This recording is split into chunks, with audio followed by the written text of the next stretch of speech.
c'est quand même irresponsable qu'un homme politique a le babaza pour la poste. Tu as la elo koye mokote. Ceux qui a lié c'est qu'il faut azouango. Ceux qui a azouango c'est que bazo wele la on a moninga mususu. Donc tu ne peux pas accuser l'autre il y a wele là alors qu'on peut s'y aider. Ceux qui ont wele la té azo wele là. C'est que là ça va débat très bas. Discussion il faut la plus na cahier de charge de côté ça qui en disant biso to ligne guerre ici là est. Il doit ligne guerre ici là. Oui. OK. Na charte ya la muka batika la kolobate que ceux qui ont adhéré na idée moko boye. Oyo mutu moko apesi olongo eto.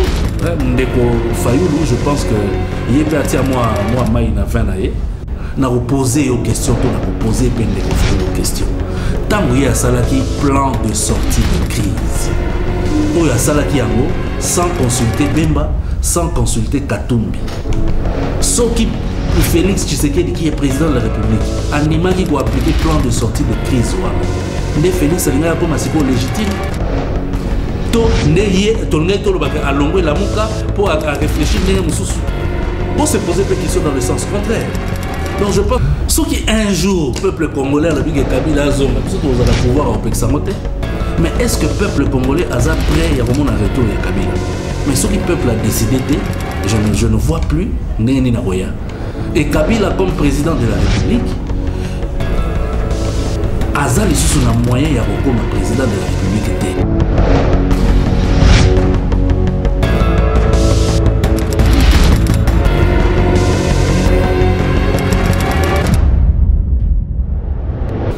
Matondo mingi na bayon sozui libakumalamu ya kolanda masolo ya politique émission na biso émission na bino o penza bolanda kayamo na nzela ya Vision Plus télévision et Sengezali ya koyeba boza ebele comme actualité ils a toujours obligé biso na politique ya Congo démocratique et sengeli malamu penza to tambolaka et pas ya ba oyoyo bazali na ba haute fonction politique ko bakoki ko pesa pe mabanzo lolenge nini mboka eza ko tambola po peuple nyonso ayeba esika nini tozokende toza wapi pe boni to sala nini na yango to yambeli bino moi Congo démocratique mona mboka moko pona ba misusu ba liboso mais mingi pe boyebie peut-être na nzela ya Congo Congo na Jerry Biangani azali secrétaire général ya parti PDC ya Kolutu José Ndundu Bononge oyo bazali na kati ya Ensemble pour la République parti cher ya Moïse Katumbi Chapwe le chairman ndenge tolobaka à part wana azali kaka pe moi politique te azali pe entrepreneur azali investisseur azali AG ya université chrétienne Cardinal Malula moko ya bitelo ya ba kelasi ya likolo oyo penza pe ezali na réputation malamu formation ezali malamu tokobanda nanu wana to banda mituna na ye mingi na côté ya université avant aussi ma politique na 30 minutes na biso boza pété boza la kaka wana po to kosola oyo ko sepelisa bino mwana mboka Jerry Biangani mbote na yo mbote ndeko journaliste boni nzoto oui santé za malamu za malamu bayi politique mingi Congo ezala ka malamu totuni pe ka mutuna surtout ko za pe membre réunion sacrée ce qui lelo pe batuni mutuna oyo mboka na minute ezokende ndenge nini soki mingi baza malamu en tout cas c'est que ba liboso muto politicien akoloba na yo ke Congo ezokenda mboka eza mabe eza ya kobomba te mboka eza malamu te pour preuve même chef de l'État reconnaissaki yango tango à mettre en place union sacrée eza parce que mboka eza malamu te. Voilà avant tozongana na politique yo za ilenge ndenge nini yo kendaki nanu na ba makambo mususu te moyaki koluka bo investir na éducation mabanzo wana utaka bino wapi pe bosali ndenge nini po maintenir cap ya université o le lopeza pamba université minene na mboka biso. Bon, il faut dire que na tout à tout le tenalo ba l'idée utaki pananga non nga na yeko kuta yango, c'est-à-dire que le professeur docteur Emmanuel Biangani qui était mon père yende mutazwaka likanisiwana ya ko se mettre en place une structure pour éduquer jeunesse congolaise et donc to kolinde na éducation wana yango esalaki que même tango ya zagite to tikali na lignée wana parce que souci na biso ezali jeunesse congolaise azala bien formée pour ceux qui sont bien formés à resala en sorte que Congo peut être le boss. Mais tu es mingi bana oyo bazwaka penza héritage ceux qui kondo akei ba simba ka yango bien te mais bino ça fait plus d'une décennie au besoin la gestion mais mamboza ko évoluer bien secret ezalaki nini rigueur ezalaki bosalaki nini mpo réussir ti? Non, je pense que secret moko ya makasi peze eza nango na kati te, ezali plus déjà éducation. Moi je pense que eza éducation parce que ma famille nyonso ezalaka peut-être na ba problème, même ya biso pe ezalaka na ba problème, mais sur base ya éducation tozwa toyebaka ke likambo boye il faut tokenda nango boye tokosuka nango boye. Donc je pense que l'élément liboso eza d'abord éducation et puis ya mibale eza sens ya responsabilité. Je pense que tant que professeur Biangani asalaki akreaki université oyo asala en sorte que biso bana na ye toyeba importance il y a université yango toyeba tina nini akreaki yango et ça dit que même soki tango ye azali te biso nyonso en général biso nyonso bana na ye to kotisa na mitu na biso que eloko wana eza na tina makasi il faut to sala en sorte que ezala toujours ya rotelema. Je pense que yango na déjà ba clé ou ezo sala en sorte que to zala et réussir là. Antoine Domingi, pamba te tomoni ke na université yango pe bobimisi ba crème ebele na scène politique, ba ministre ebele pe ba uta ba tangawa ba député ebele soko sololi na bango ponga na yambaka ba politique. Yo kawanga na leka na ISPL, na zala na ICSM, na sala boy. Tango mususu nde yango pe memaki yo moko bon lokwa ngamo nazo former bazo bima. Ba komi ba kambi na politique, bon ngamo pe na kota kaka na politique yango. Bon, et cause à la penza bongote, je pense que ngai politique ezali na rolobango eza eloko na botama nango, je peux le dire comme ça parce que je dois signaler que mon père fut docteur en philosophie politique. Donc azaki pe moto alingaki pe politique mingi. Ngai moko na bomwana nazalaki ba élève autant naza élève mettre à tout na ba kombo ya ba ministre ya sport et loisirs eza nani opesi kombo parce que nazaka kolanda mamba politique déjà banda bomwana. Donc pour moi c'est une passion parce qu'au fait nga nazaka na passion pour ce pays, pour le Congo, et nazaka na passion pour le bien-être de la population. Et je me suis toujours dit il faut que nazala na apport moko na population congolaise. Et je crois que meilleure façon pour apporter quelque chose eza na kozala na politique. Pour politique neza ko sala en sorte que mboka etabola malamu to etabola mabe. Donc yango na côté la politique. Mais on dirait pe aux 8 chanceté depuis 3 cycles électoraux postulés na lukunga yango mezo sanza yoka. Ezaka après la poule de mort to ezan.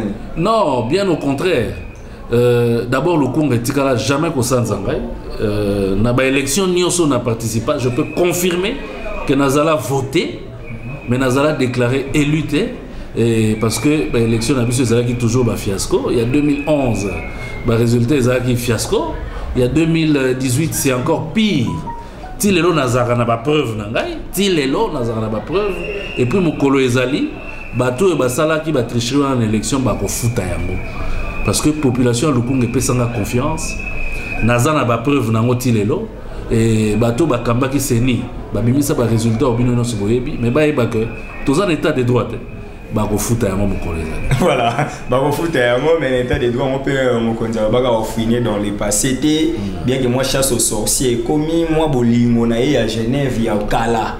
Et si Zongaki, bino bata Moïse Katumbi, bino banani botraïsa kaye na 2018 na Genève, mais na souka lokola baba entre frères et amis les choix éclairs, yeli sous ouvert bino.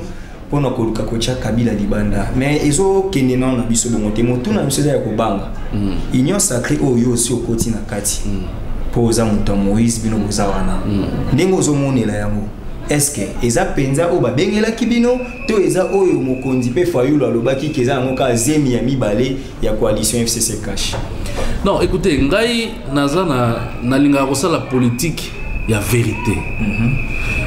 Lelo union sacrée eza eloko tokoki koloba kutu te eza eloko ndenge babengelaki biso toni union sacrée eza eloko il faut et réussir.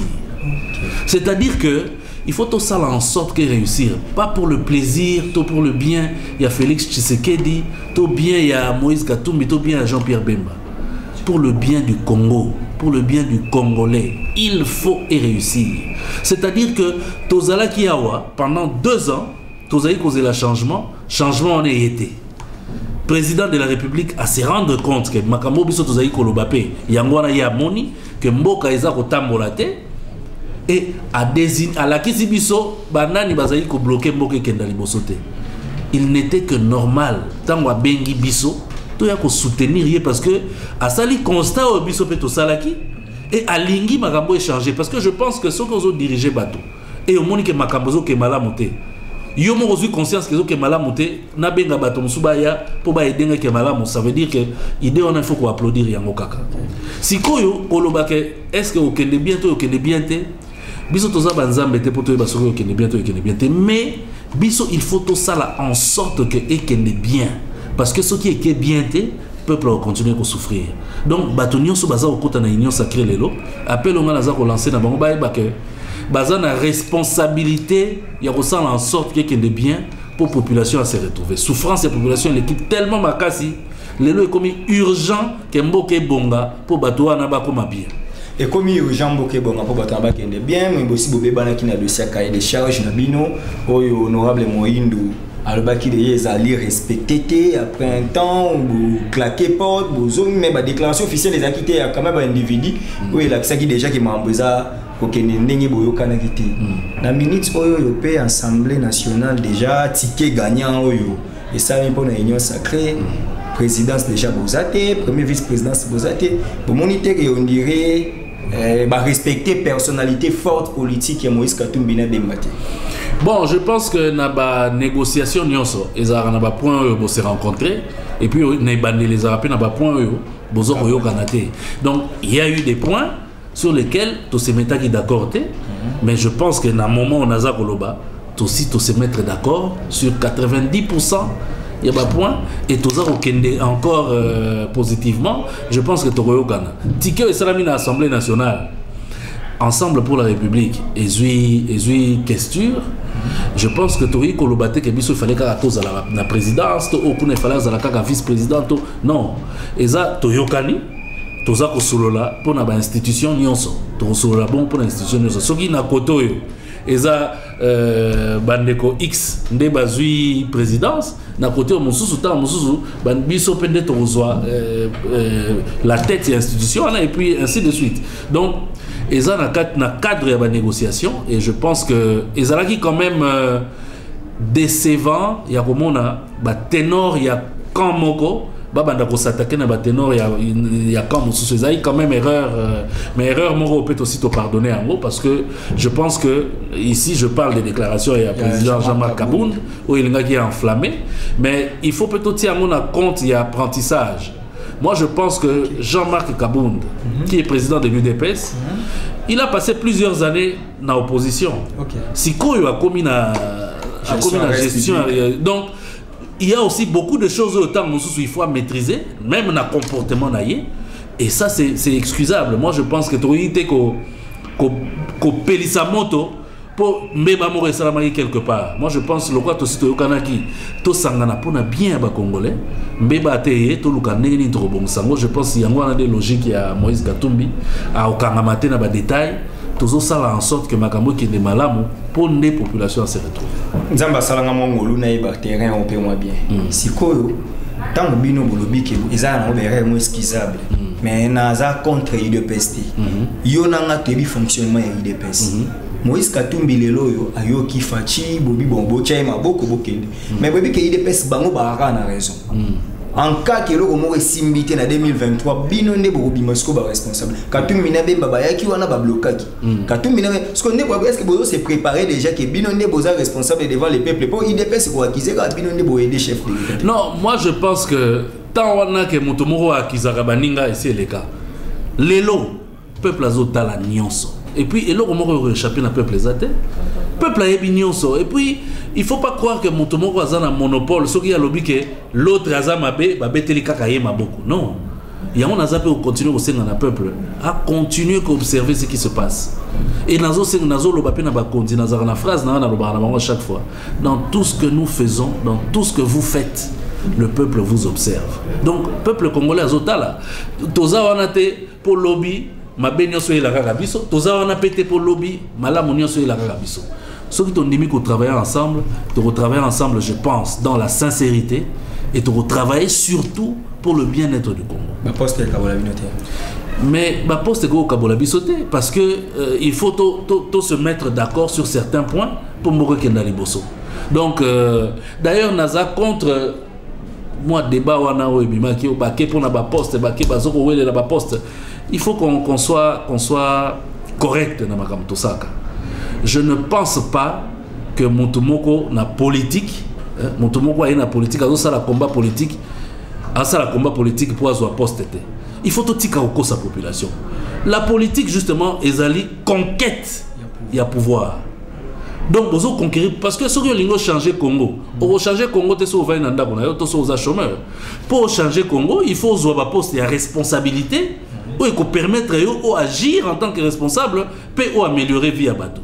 Donc ce n'est que normal que les uns et les autres franchir ma poste et la responsabilité pour bâtir ce qu'on a pour que Congo ait des liboso. Donc je trouve que c'est quand même irresponsable qu'un homme politique a la poste.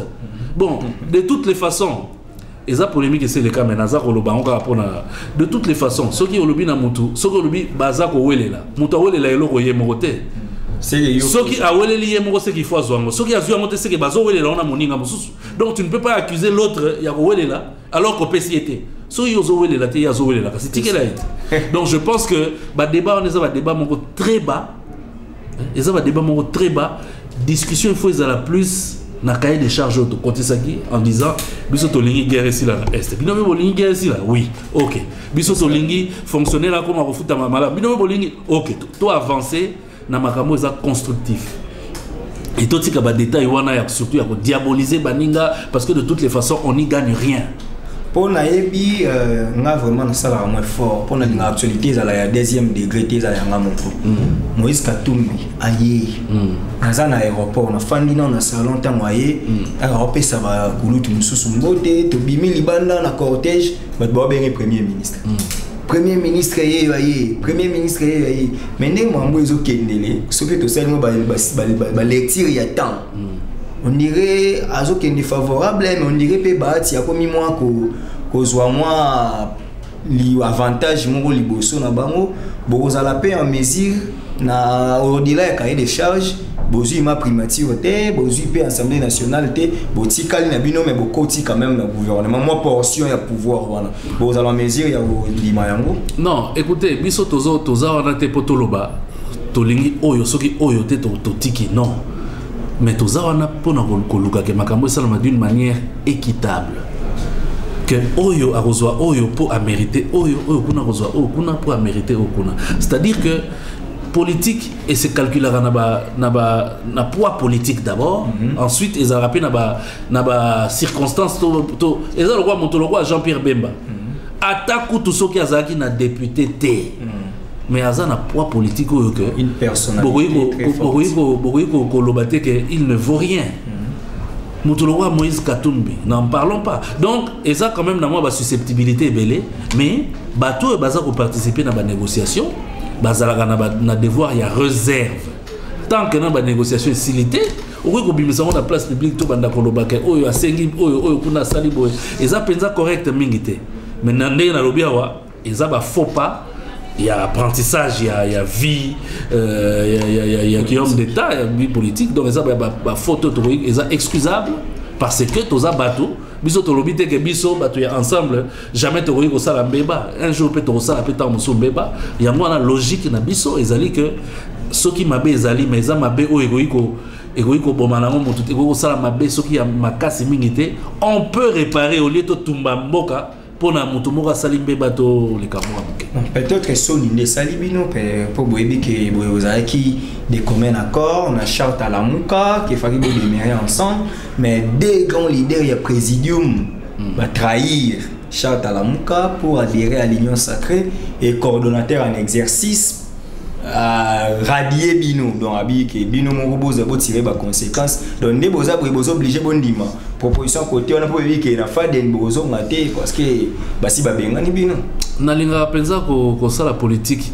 ya kotanga ba kombo ba toté mais quand même coordonnateur en exercice tout le monde va communiquer oui na linga toujours ba principe mais na koloba na charte ya la moka batikala koloba sika moko te ke soko ke au solennage président de la République olongwe ezalate na charte ya la muka batikala kolobate ke soki o adhérer na idée moko boye oyo mutu moko apesi olongwe parce que Union Sacrée est un parti politique. Ils ont vision, ils ont idée, ils appelle cette idée, tout sangana, tout le cateau bongisa makambo. Nandimite que dans la charte de la Moukawana, attends ba brillant, il y a charte wana, baloba qui est lokowana.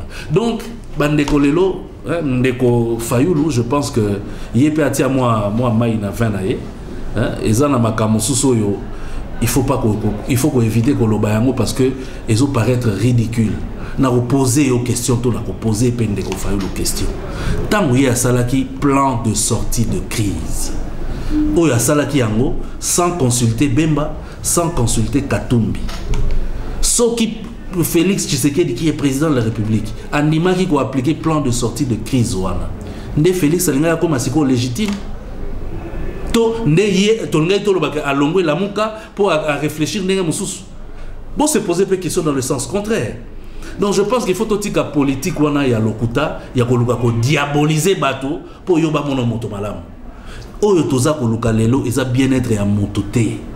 Tozo luka bien-être ya population congolaise. Et j'ai toujours dit avant même ma Union Sacrée ba émission na sala ba vidéo ezali nazara koloba toujours ce qui Félix Tshisekedi a échoué, c'est le Congo qui échoue.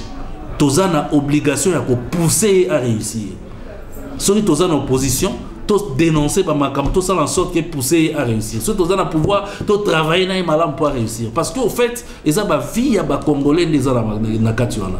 Donc tout le monde a ma camboana les angatina. Oh non, le cola ba kotina Union Sacrée, ba longwe na la muka d'abord mutoaza na pouvoir ya olongo la baninga na la muka zate parmi bango ba membre présidium. Mutomo na pouvoir olongo la bango zate. Babila muka d'état d'esprit, la peuple, la muka populaire, ce qui peuple a décidé que Bembana Katumbi. Justement, peuple, parce que mon colonie, le peuple a décidé que Bembana Katumbi Balongo. Mukolo Bemba, to Mukolo Bemba zonga yi Kinshasa awa. Bomona yi bato babima yi libanda, eza peuple te. Mukolo Katumbi a yi Kinshasa pour na makambo Union Sacrée. Bomona yi bato bazayi ko eza peuple te.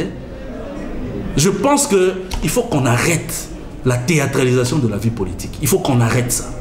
To bunda pour régler urgence aux tozana ngolelo na mboka ezali vie ya population congolaise bato bazo souffrir soki tolobi to tika na statu quo. Bon, Félix a échoué, oui, biso to kanga maboko total a échoué, mais to komi bandoki ya Congo parce que Félix a okufa nzala na ndako na été Bemba okufa nzala te, Moïse okufa nzala te, mais bato bavandi na Sangamamba, bato bavandi na Kimbanseke, bato bavandi na Bumbu, bato bavandi na soki sele bazo okufa nzala. Alors, bisoto sepela que c'est vrai, FCC cache basangana qui est simbaté bon, ça va pas vendre d'abord simbaté ti mandat la banque aussi là. Pendant entre les lotis 2023, combien de personnes vont couper la souffrance? On doit arrêter ça. Ce qui schéma mokoye, oui, qu'on s'en en sorte que tous voient solution pour le problème du peuple.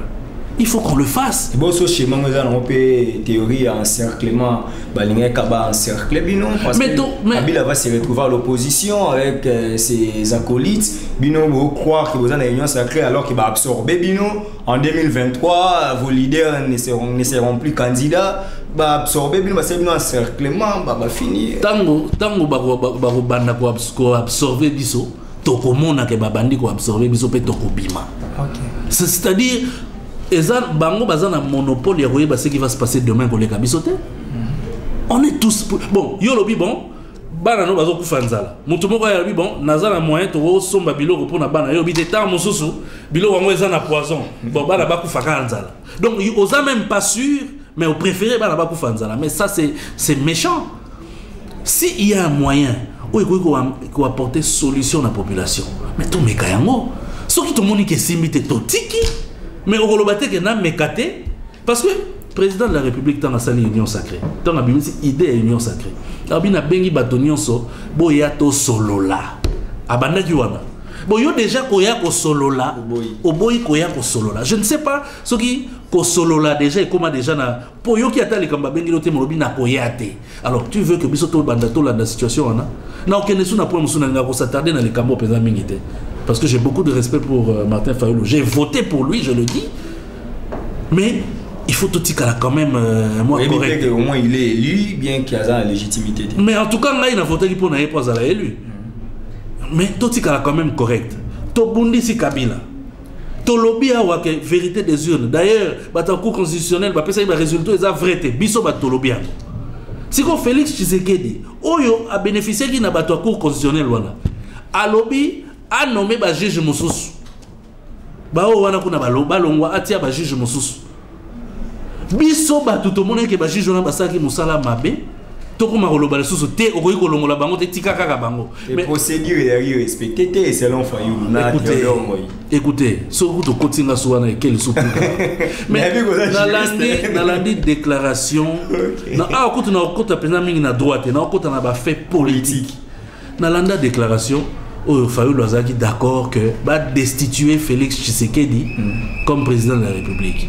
Mais ça, c'était une erreur très grave, il y a une erreur politique. Comment Ogoïko Senna va destituer Félix Tshisekedi tout en sachant que ce qui va destituer, Monto a remplacé c'est Tambo Mwamba qui est du FCC. Yo Ozaï Kobundisa Kabila pour Kabila pendant 18 ans à gérer Malamote. Si ko komi kolinga, balongola Tshisekedi a sali 2 ans kutu ya Mindondo kaka Kabila. Balongola pour bazong ça soit Monto Kabila pur et dur. Mais ozo bundela nini, ozo bundela nani. Il faut un leader politique nous sommes des intellectuels, nous réfléchissons par moments même mieux que eux. Donc, au lieu qu'on soit décision à rolobater, au cas où si yolobi a, bisonio sopet, au cas où nous sommes amen. Non. Okay. Il faut tout discuter. On a PDC depuis sa création na PDC j'ai appris la démocratie. Na PDC to solana président il y a parti loko la baninga ya parti. C'est-à-dire président ko kopé sa vie, yo premier président on est yo kanisiona na Monique eza yango tenga yanga eza boy. Bo discuter ti bo trouver solution. Biso za raté o liloba moko liloba ya autorité morale yango wana bino nyos bo ba amen. Non. Et na rolinga makamone ke na ba parti nyos. Na ba formation politique nyos. Il faut tout ça là ba échange d'idées parce que ko kanisate ke soki yo za mokonzi makanisino ka eleki ya bato nyos. Et aux ana bato biso to moni prévoir FCC quoi et quoi il peut na pensée unique quand mutomo va lingi za la boy bato nyos amen amen to moni sika basuki.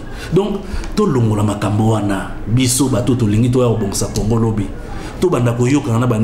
Je ne peux pas comprendre, pour clore les cambo à la Mouka, je ne peux pas comprendre que aux membres à la Mouka, au sali document, le roi plan de sortie de crise, Yomoko, au solina baningate, au kepe au kotisiango, sans que solana baninga. Et les lots bandiko lobake, bango balongwe la Mouka, pour baké au solana président à Bengisaki Bato. Non. Voilà. Et une dernière question, parce qu'on doit chuter. Les lots, Kabila.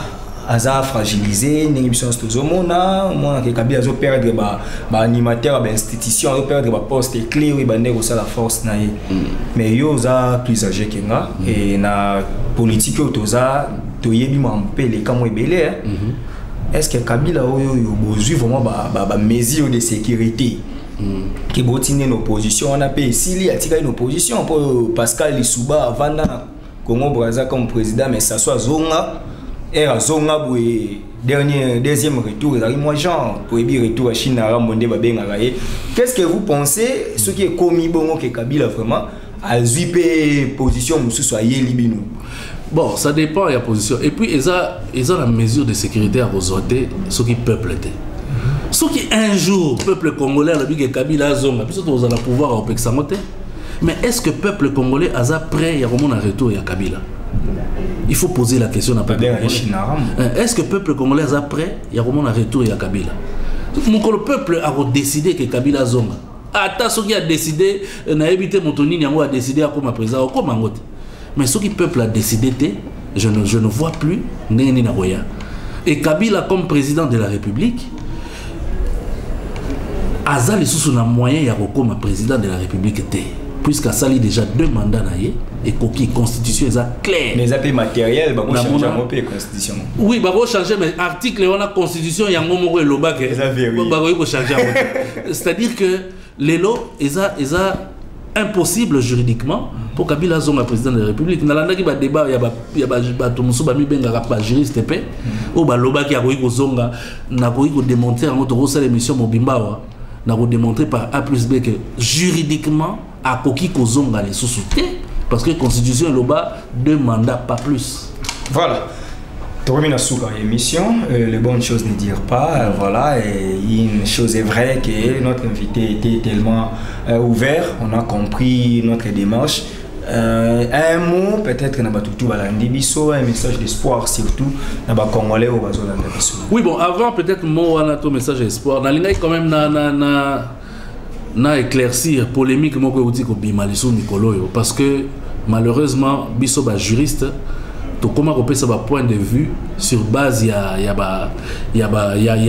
penchant ya parti na biso to nini eza mabe mingi. Na outi ko landa polémique moko awa sur démission à Premier ministre. Premier ministre, Baouti Koko ici à l'Assemblée nationale. Et Bato Bakomi Kolobake, Nengi Bako ici, bon, ceux qui a déposé démission a été à la relonguate, tout ça. Alors il faut tous à la sérieux, hein, surtout les juristes. Constitution est claire. Et l'objet que le Premier ministre a moyen qu'à mi balé aussi sa moussala naï. Soit à démissionner Yemoko, soit quoi ici à l'Assemblée nationale. Alors, nakao ya lelo, Premier ministre Baouti quoi ici à l'Assemblée nationale. Confusion zogutananini.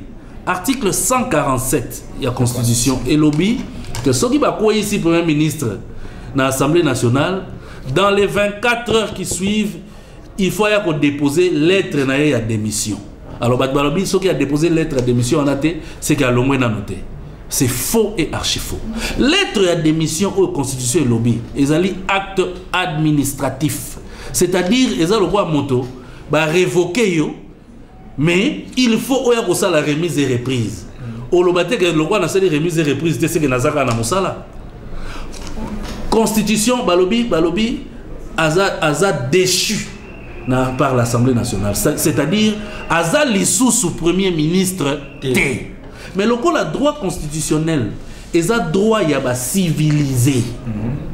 Ils ont, contrairement droit pénal, droit constitutionnel, ils ont droit à civiliser. Ils ont considéré que mon roi Premier ministre, tant attaque au Bakou ici dans le Parlement, il faut quand même administrativement, à ça la Mokanda, on a des missions à côté ça.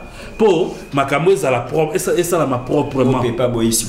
Voilà. Ce qui a boyi côté ça est comme une violation de la Constitution et il va être poursuivi parce que démission est un acte volontaire. Démission en français est un acte volontaire. Mais démission en cadre et droit et comme une loi. Tant la Constitution le dit que dans les 24 heures, il faut déposer lettre et comme une loi. Or, loi est un acte volontaire, est une obligation. Si il y a comme une loi, ça veut dire que vous êtes obligé à faire ça. La loi est dit qu'il faut déposer lettre et comme une obligation. C'est un acte volontaire. C'est que quand il a risqué à poursuite judiciaire. Ce qui a déposé un risqué à la poursuite judiciaire. Parce que Constitution et lobby n'a à déposer. Constitution tout n'y était au déposé au ligne déposé Constitution lobby dans les 24 heures à déposer. Ce qui a déposé était à violer Constitution. Donc na ligne quand même na apporter précision pour bandeko ba comprendre pour na mona même bandinga mso ba juriste bazaki na moi mon boulot dans les cambo mingi bino ka ba juriste dépend parce que même avocat zo la position et à partir il faut défendre avocat mon sala na za ko position il y a pas juriste comme scientifique au côté ko changer loi pour que ne na bénéfice na on ils a faute mo grave. OK. Qu'est-ce qu'ils peuvent retenir? Oui, ce que les gens doivent retenir aujourd'hui, c'est que Baouti Kotia en place, président Baouti Kotia en place Union Sacrée, ou Ben Saki Baninga, Bayana Kati, Union Sacrée, wana but nangoto objectif nango ezakaka moko, bien-être à Congolais. Alors, peuple, nga nazako senga na population atika la vigilante, na makamunyo so ezako sa malelo. Et dans la Union sacrée, et dans la bateau, comme une opposition, c'est quoi? Peuple a la vigilant, a continué à la Makamboana pour 2023. Ayeba nani ya salaki nini, nani ya zanga yeko sala nini. Ça c'est et nazako senga sikoyo. Na bandeko oyo bako kumba mboka lobby. Parce que bientôt, tu as Premier ministre Sika, tu as ministre Sika, tu as bureau ya parlement Sika, et tant même na Sénat, tu as bureau Sika. Naza osenga na batwana nyonso bazwa conscience que Congolais azako souffrir et Union sacrée salami pona eya ko silisa pasi ya Congolais et aussi ça va pas nyonso na mokomokote mais au moins e banda déjà pour régler le problème ya congolais il est comme urgence nazo senga na bango tant baza ko ya na union sacrée ndenge ba côté de union sacrée wana ba ya pour na ko accomplir vision wana ba ko aider président à accomplir vision wana en faisant correctement leur travail et naza ko senga na justice ya mboka tolobi tozo ko prôner état de droit ba oyo ba ko tambola mabe justice état la peka na bango pour ba misuso ba koya sima na bango ba koya na mabe wana te ba sala mabe wana te pour justice et ko sala musala dissuasion pour ba misusu ba banga ko sala mabe pour impunité de memi biso sika tozalelo donc na kosenga que bato bazo kota na gouvernement na bazala na conscience ya ko sala pour na peuple parce que le peuple a assez souffert et peuple a continué à observer. Voilà. Et Zalaki Maloba Souka, maman tout n'est tellement ébélé mais TV Toara dans 30 minutes. Donc nous sommes obligés d'arrêter parce que le temps nous est vraiment parti. Merci à notre invité, Géry Biangani. Je rappelle qu'il est CG du PDC, donc secrétaire général. Il y a PDC, il est administrateur gestionnaire. Il y a ICCM, donc Université chrétienne Cardinal Maloula. Il est un homme politique que beaucoup de gens qui comprennent la politique savent que c'est aussi un gros poisson parce que diriger un grand parti comme celui du PDC, c'est pas une mince affaire. Et puis il est dans l'ensemble pour la République, bien que Bazapi va connaître le départ, ça c'est pas une question. Tout le monde est déjà bandiko quitter bango, bandiko ndala, Jackie bandiko quitter bango et total nan ngem ne mambango zo kende. Mais tous les gens pour nous condamner et ceux qui émission au botali en bien tout le monde bosenga yeso bosengi tozonga lisusu parce que biso to linga bateau ba porta ka lumière surtout quand on est politique il faut être vraiment sérieux et donner des vraies solutions. Dans ma proposition, très important, ce sont des invités que nous invitons souvent, ceux qui ont besoin de couper sa actualité, il y a Makassi. Voilà, un réel plaisir de vous savoir. Vous étiez vraiment nombreux en train de nous suivre. Merci à la grande équipe qui m'a tenu compagnie. Là, je vois Odette Lessa, la Mégane. Merci à tout le monde. Chers messieurs, donc, Nanabino Ranetolobara. Mi bunde la peuple congolais pour son bundélité mtabundelo azati donc puissance liloba il est qui est lissasi tukutani mala ya sima kimia et umela amabota na bino merci bye.